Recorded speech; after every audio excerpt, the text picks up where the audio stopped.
খেলায় হেরে যাওয়া মানুষ আবার জিততে পারে, কিন্তু মন থেকে হেরে যাওয়া মানুষ কখনোই জিততে পারে না। তাই সবসময় মনকে শক্ত রাখুন।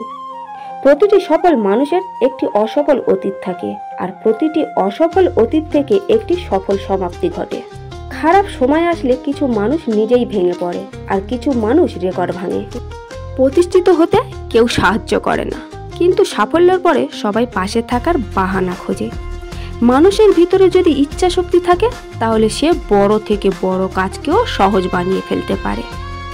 শুধুমাত্র কাজটা কঠিন মনে করে কোনো সুযোগকে হারিয়ে ফেলবেন না। কেউ না কেউ ওই কাজটা করছে, তার মানে কোনো কিছুই অসম্ভব নয়।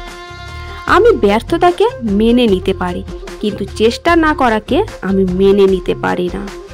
আপনার কাজের সঠিক মূল্য পাচ্ছেন না বলে কখনো আপনার সাড়া দেওয়া বন্ধ করবেন না। রোজ 8 ঘন্টা কাজ করে যদি মালিকের কাছে প্রশংসার পাত্র হতে পারেন, তাহলে 12 ঘন্টা কাজ করে তবে নিজেই কেন মালিক হতে পারবেন না? ভিড়ের মধ্যেই হারলে ভিড়েই হারিয়ে যাবে, আর যদি একা হাঁটো তবে এমন জায়গায় পৌঁছাতে পারবে যেখানে আগে কেউ কখনোই যায়নি।